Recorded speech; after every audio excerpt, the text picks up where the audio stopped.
If this is your first time on my podcast, I explore the many different ways in which stories are told on film by looking at cinema from all over the world, as well as interview industry professionals. And I want to welcome back Vanessa Butino, who has been on my show many a times, talked about a lot of different kinds of films, but lately we've been talking pre-code. So Vanessa, thanks again for joining me on this one. Oh, you're welcome. Let's talk about another pre-code. Yes, let's. So I saw this 2 years ago by pure accident because I was watching Martin Scorsese's A Personal Journey Through American Movies, his documentary, which I've seen before. And I was watching it again because it's on Canopy. And he was talking about Wild Boys of the Road, which is also by Wellmann, 1933. And I thought, I got to see that. And I got from our library system here in Toronto, the Forbidden DVD, the pre-code box sets from TCM to see Wild Boys of the Road. And there was this other movie on there called Heroes for Sale. Knew nothing about it, just generally read the plot and was absolutely floored. So was this your first time or had you seen it before? I want to say it's probably my first time. If I've seen it before, I didn't remember it at all. So I'm going to say, yeah, it's probably my first time watching it. Oh, so it was. Okay, great. So after seeing it, what did you think? It's not my favorite pre-code. Okay, having said that, this is not a bad movie. It's not. It's just when you say pre-code to someone, you automatically think drugs, sex, gangsters. You don't necessarily get that with this film. Right. It does not feel, well, in some aspects, yeah, it does feel like a pre-code, but overall it doesn't. So to say this is one of the best pre-codes, no, I wouldn't say it is. However, it's a very good film. And the director, William Wellmann, he was a prolific film director. He started off in the silent era. And his films, I feel that they're very masculine. They're very hard-edged. Yeah. There's a lot of self-consciousness about them. And this film felt like it had everything in it. Yeah. There's so many different themes where you got World War I and the soldiers coming back to America after the fighting was over. Then you had drug addiction because of the injuries that these soldiers sustained during the war.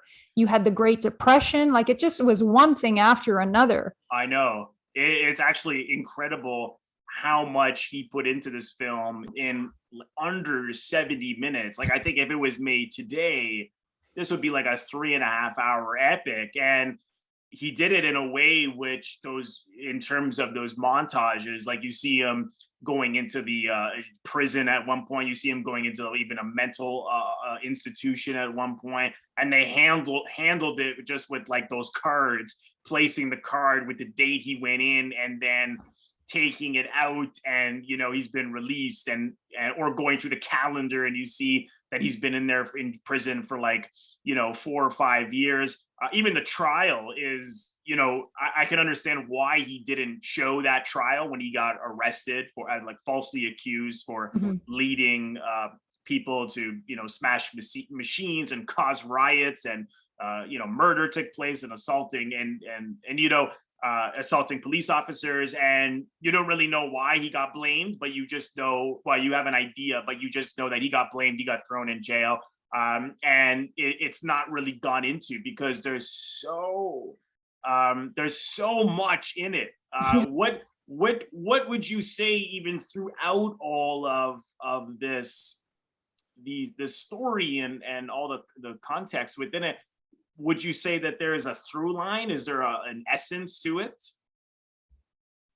I think that the essence of this film is the social commentary and the social consciousness. One thing that I broke my heart about this movie is you had these men come back from World War I, and many of them had injuries, whether that be physical, emotional, or mental. And they were just essentially treated like garbage. Yeah. If you didn't have a medal of honor of some kind, you were just, yeah, okay, you came back from the war, okay, go find a job and get on with your life, okay, but most of these men were damaged, and it's the way they were treated was horrible. And towards the end, when it still happens now, yes, the suicide rate with people coming back from war is insane, because they're not treated fairly. Even that, they're not even recognized for what they have done for their country. There was one scene towards the end of the film where there was a group of men, some of them ex-soldiers, people who fought and served in the war, and they're on those trains just essentially hitchhiking to find work. And the group of men, they're hiding under a bridge because it's pouring rain, and they've got a little fire going, and a cop comes up to them and calls them, I think he called them hobos or something like that. And you have our main character, Tom, speak up and say, we're not hobos, we're ex-servicemen. We fought for this country. And they're essentially ignored. That's the one thing that really stood out to me in this film, regardless of whatever else was happening, because so much happened in this film. You're right. That was the one sticking point for me, was how these men were treated when they returned home. Yeah, I'm glad you brought that up, because that really popped out to me as well. Everything from, getting hooked on morphine because he got shot. Some of these soldiers, you're lucky if you even got morphine, because there was a huge shortage during the war with all the injuries that were occurring. Yeah. So, and I mean, these men were shamed for having this drug addiction, but really, what was the alternative? And even, his manager at the bank, was so ignorant to say, well, he's back from the war, get a job. The war is over. Just no empathy. And of course, you find out at the end that guy killed himself and was a crook, and was bankrupt. But you certainly see this element of cowardice, because, as from watching the film, the son of the bank manager was one of his fellow veterans, and was afraid to go and capture the enemy, because he was afraid he was going to get killed. And of course, Tom went and captured him and got shot, and he thought Tom was dead, so he took the Medal of Honor, so to speak, of capturing the enemy. And I mean, I'll give him credit that he did try to say it wasn't him, and they just thought he was being humble, and they just celebrated him. But that guy really was really quite the coward. Even later on, when he doesn't defend Tom, he doesn't back him up with his father. Tom tells his father exactly what happened.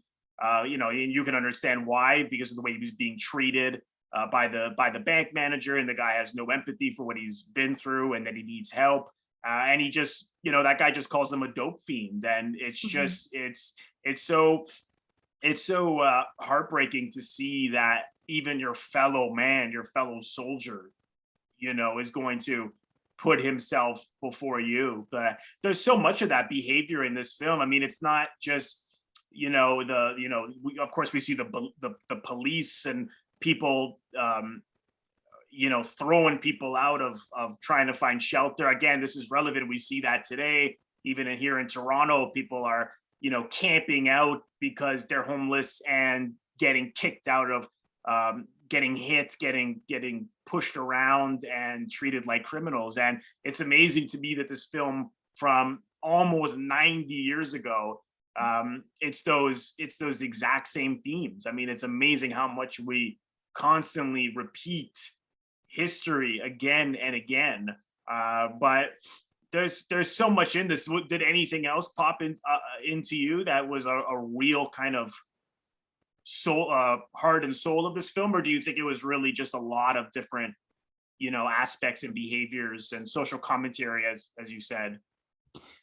I think that the other things, there's two things that really stood out to me, aside from the point I mentioned earlier. So the first one is that the director of this film, William Wellmann, he was an ex-serviceman as well. He did serve in World War One, and he was a fighter pilot. So I think Wellman directed a number of films where the war features in it. So here's a guy who's directing a film who has seen combat firsthand. He knows exactly what he's talking about and exactly what he's directing in terms of him making a film in this particular period. So the opening sequences of this film, Heroes for Sale, were incredibly moving because they take place in the trenches of World War One, and you're seeing battles and you're seeing men fall. And it just, can you imagine what it must have been for Wellman directing this, looking through the camera, seeing this happen in front of him all over again? To me, that really stood out and it was really touching. And Wellman went on to direct quite a number of films. And I think probably his most famous film is Wings from 1927. Right. That was a silent film. And it was about the aviators in World War One. But Wings was the first movie to win the Academy Award for Best Picture. So I didn't even know that. That's a fan. If you're a fan of war films and in particular silent films, I would recommend Wings. It's fantastic. Anyway, so the second thing that really stood out to me in this picture as well was you're seeing blood on screen, and not during the war scenes. You see it in the rioting sequence where I don't want to spoil this for anyone, but you see Loretta Young, who is Tom's wife, just try to rescue her husband, pull her husband out of that riot. Ultimately, she doesn't reach him in time, but she is knocked out, and you see just like a splash of blood all over her face, which I found really jarring because you usually don't see a lot of blood in early Hollywood cinema. Right. Yeah. So that really couldn't show it. Like, I don't know if in the pre-code films they could show much blood. I mean, so yes, you could show blood, but I mean, in comparison, if you compare that scene of Loretta Young being knocked out and blood all over her face to the earlier sequence during World War One, where these men are being shot at, but you don't even see bullet holes. Like you see nothing, they just fall. Right. So that was really like, whoa, did they just show that? Yeah. Because you're not used to seeing that level of violence and blood in a film of this era. So that was really whoa. Yeah, that you know what, that quite shocked me. And that was the scene after that was so devastating because this poor guy, you know, Tom, who's already been through so much, more than most people go through in their entire life, and now in that moment he gets arrested for a riot he didn't cause, and his wife gets killed. And when his son is crying and asking where the mother is, and they have to lie, that just devastated me. I mean, those scenes with his son, they all really devastated me. I mean, just every single time he had to say goodbye to him again. Of course, you saw at the end he had to go on the run again. It really broke me. But what I loved was he was really proud of the father, which you saw at the end, and he really, you know, I think the film is quite hopeful because, you know, you see that even as Tom says, maybe it will be the end of us, but it won't be the end of the country. And the fact that it ends on the boy's face, I really took that as hope for the future, you know, because I mean, the one quality about this, and it really stood out to me this time and the last time I saw it, was the resilience of this guy. I mean, he really is like a Christ-like figure, because I think I mean, it's melodramatic in a good way. I mean, in terms of he goes through horrendous things, getting shot, going to prison, getting, you know, mental hospital, wife gets killed, thrown out of the city, is a serviceman, no one cares, you know, treated like just absolute garbage.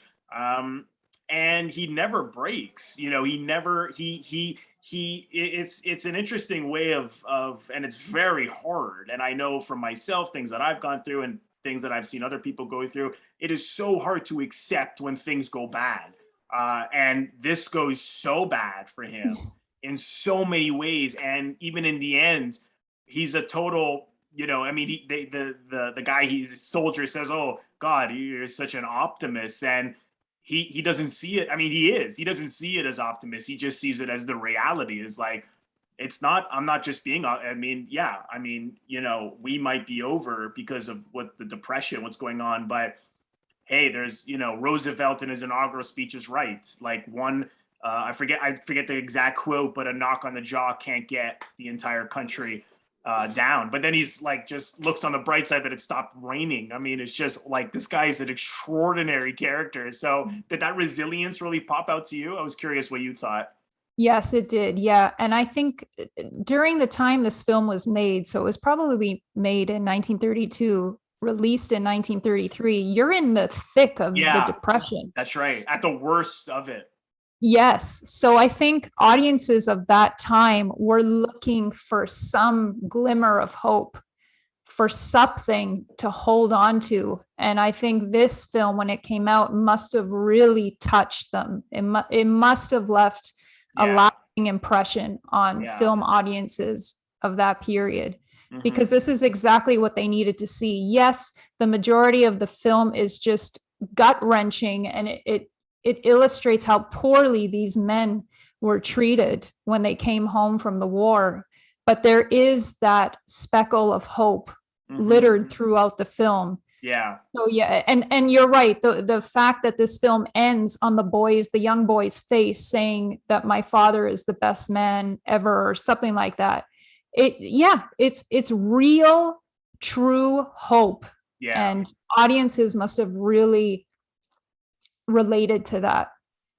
No, well said. I totally agree. And what the kind of movies I love that I consider art are the ones that have the most value in the way that I can now live my life. And what do I see in this behavior that life can be like this? And I don't mean that we should all go through what this poor guy goes through, but what can you do when things are so bad? And if you look at the behavior of this guy, and people have done it in life, you look at Nelson Mandela, Martin Luther King, Jesus Christ, it's these kind of characters, Gandhi, they're very, they accept the situation and they're optimistic and they go forward. They don't let it, when they fall, they get right back up. Again, easier said than done, but it's something to strive for, and I think that is of great value. I mean, I think if I were perhaps directing it, sure enough, yeah, you can add on another 40 minutes here where we maybe saw more of his rage or not accepting of it, and maybe other things in that prison and exploring more things about his, I mean, because he's more one dimensional, but I don't mean that in a critical sense. I'm just saying I could see that it had potential for maybe going deeper into that, but I love it for what it is. But it's just it's a really wonderful message. Absolutely. I was curious what you thought, because we talked about certainly there is a lot of social commentary here, but Wellman doesn't frame it in terms of like how we look at things politically speaking as, oh well, that's left wing or that's right wing, because he's certainly, anyone who's quote unquote socialist, communist in this film, a red or quote unquote a capitalist, they all are very flawed. I mean, the guy who's like the Lenin supporter, he's part of like the comic relief, and he was also in Babyface. I'm not sure the actor's name. Perhaps you might know him more. I can't recall his name. I'll have to look it up. But he's like a pure communist, and then as soon as he gets rich off his invention, he goes totally the other way. And he's like, he's all about money, and he's just a total sellout. So, and then at the same time, he shows a guy who you would think would be like this capitalist thinker, like they're the boss, who like wanted to give everyone good wages even after they make that invention in the laundry business that they're working in. So their hours can be shorter, but he's like, no one can get fired, and that he's a good boss. He writes it in the agreement, and then sure enough, once that guy dies, the next guy, of course, that's when all the trouble starts, scraps the agreement and fires everybody. But he's not just saying these are the good, these are the bad. I think he's saying like whatever political, what's the word I'm looking for? Political beliefs you have, or wherever you align politically, you're not necessarily right, and you're not necessarily wrong, and that no one knows really what to do. That we're all just human, and we're all we're not these like two separate, teams as politics often is. Did that pop out to you? I was curious what you thought about that. Yeah, I agree. I think there's no left or right. It's more of where you fall on the political spectrum. Right. There's a lot of different factors, and you may believe one thing one day, but then the next day, when you're in the middle of a depression and you lost your job, or you've made a lot of money while everyone else around you is starving, yeah, your beliefs could change on the flip of a coin. Absolutely. Yeah, and yes, that this film illustrates that perfectly. Right. Where towards the beginning of the film, you have that supposed to be a comic relief character where, they're for the people, and no one should have a lot of money, and down with politicians. But then in the next frame where he's rich, now all of a sudden he's for the capitalists. So right. Yeah, your opinions could change very easily depending on your life and your role in society. So absolutely. And it's funny how he found the humor in that, because that there is something funny about that people are so hypocritical. Those people in the laundry business, they end up being on the front cover of pages as a quote unquote radical left communist Reds, because they're like going into industries and breaking machines, but they're not doing it out of any kind of political belief. They're doing it out of anger because they've been kicked out of their jobs, Yes. Yeah, they're doing it as their way of surviving. Yeah. Yeah, because they've lost their jobs, and if you have no job, how are you going to support yourself or your family? They're doing it as a matter of survival.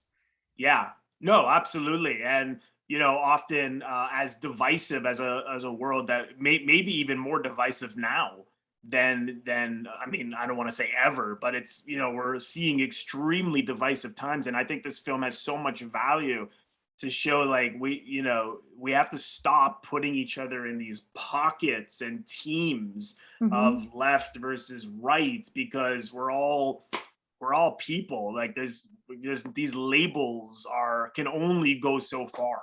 I think this is something that's really, really important in this movie. And again, as much as we're talking about this, Vanessa, I think, how is this only 70 minutes? Because that's Wellmann for you. Wellmann was an excellent, very concise, to the point storyteller.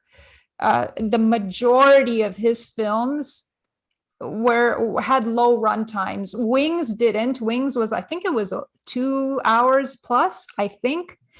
But he directed a lot of pre-code films where there was a lot of story to tell in a very short amount of time. And you know what? He managed to do it.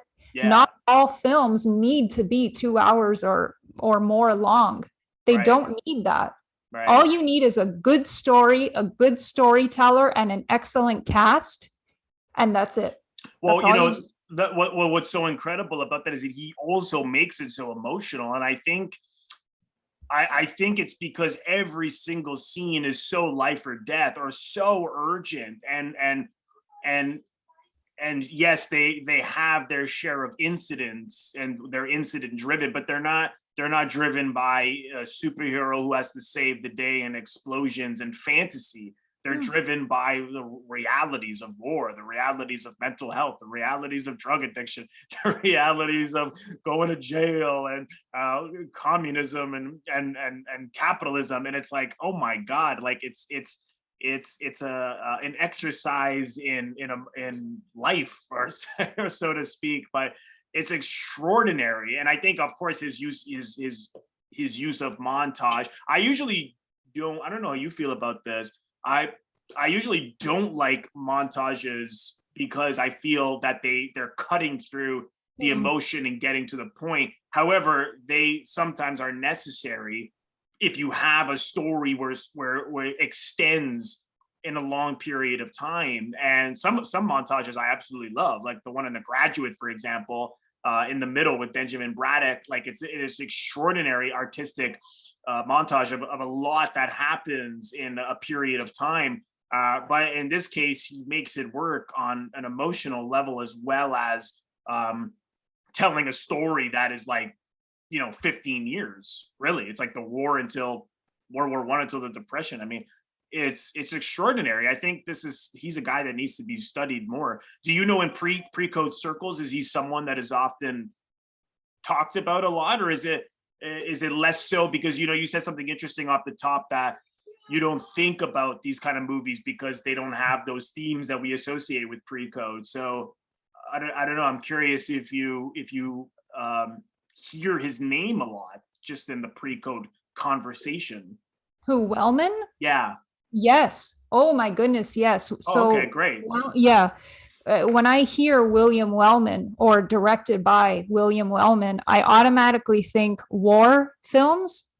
I automatically think aviation, because that's where his passion lied, and that was his background in the war. He was a pilot. And I think of films like The Public Enemy, which he directed, Night Nurse, Midnight Mary. Oh, wow. I totally forgot he did Public Enemy and Night Nurse. Wow. And Midnight Mary is one of my favorite pre-codes ever. Wow. Wellman was prolific, and he's not talked about as much as other film directors of the period. Like, for instance, John Ford, George Cukor, George Stevens, Alfred Hitchcock, Victor Fleming. Wellman isn't spoken about as much, and I think that's really sad, because he started off in the silent period and went on to direct films, I think, into the 1960s. So he did have a remarkably long career for someone of the classic Hollywood period. And his films were always so impactful. He was a fantastic storyteller. So I'm glad we're talking about this film today, because I think people need to, or should, dive into more of his work. I think he deserves that, definitely. Yeah, it's just blew me away the first time and the second time I saw it. Just the last thing I wanted to say was I really like the relationship with the woman who ends up taking care of his son, because his wife was killed. And the irony is that she actually was interested in him. I love that. And it's told visually and very briefly when they're all getting ready to go out, and she sees Tom and his wife with his arm around her, and then she just makes an excuse not to go out, and you see that she's hurt or jealous. And the irony is, of course, that she became his mother, really. So she assumed the mother role. And at the end, she asks to kiss him. And I just thought, again, it was so emotional. And so you can't help but feel for that woman. I don't remember that popping out to me as much the first time as it did this time. Did that really stand out? Yeah, it did. And the reason why it stood out was because that role was played so beautifully by Aileen McMahon. Yeah, she was great. She's a fantastic actress. I think in a lot of early Hollywood cinema, you have films where there's the other woman, and you're supposed to hate that other woman because she's trying to come between the main characters, the two main characters, the female and the male. In this film, she does essentially play that same role as the other woman, but you don't hate her, because, first of all, the role is written beautifully and it's played beautifully. Yeah. It's played with real emotion and tenderness, and there's never the threat of sex involved. It's just pure admiration and pure love. And I really, really appreciated the way that role was written and played by McMahon. I think she did a fantastic job. Yeah. No, I agree. I thought, I mean, at times, not her, but as we know from this era, a lot of these actors were like, on vaudeville, or they were in the silent era, so everything was much broader. And even the actor who plays Tom, at times he was quite broad, I felt, and over the top. But he has this perfect face for him because he looks like he's been through hell, and that's really what the character is supposed to look like. So it's, he had to, in a way, he had to do so little because his face just spoke volumes. But I thought that she was great. And who the comic relief, the communist turned what's his name? I know he was the husband. It's Robert Barrett. Robert, there he is, Robert Barrett. Yeah. Yeah. Wow, he looks so different on his IMDb picture. This must be like a really young shot of him, but he was really, really, really good. But yeah, of course, back then you saw that in the acting, it was a little more, you can feel that they're just waiting for their line, or they're acting on their line. But there were, some really good ones. And yeah, for her for sure, Aline McMahon. Yeah. Yes. She was a real standout. I thought so as well. And she was so versatile as an actress. She could play these really heavy hitting emotional roles like she does in this film, but then she also has fantastic comic timing in films like Gold Diggers of 1933, where she's just a riot. I still have to see that. Oh goodness. Yeah, that's a great pre-code. Fantastic. Yeah, I have to see that. But yeah, she clearly went on till the 1970s. I'm just looking at her IMDb, so she had a pretty lengthy career.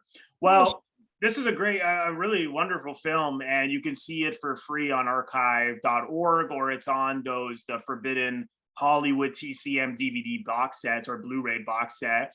I want to thank everyone who's a Patreon member of mine. I have a pre-code tier where I have a newsletter dedicated to what I'm doing every month in terms of learning more and more about pre-code or what I plan to review, as well as a Hitchcock tier, an Italian cinema tier, and a film noir tier. So the link for my Patreon is in the description box below. And there is an audio version of this podcast now as well, and you can find it anywhere that you get your audio podcast, Spotify, Amazon, places like that.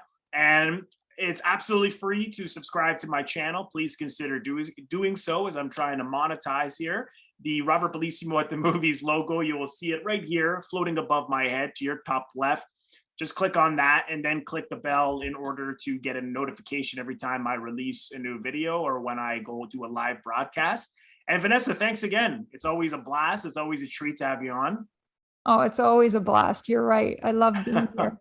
So thanks for having me back.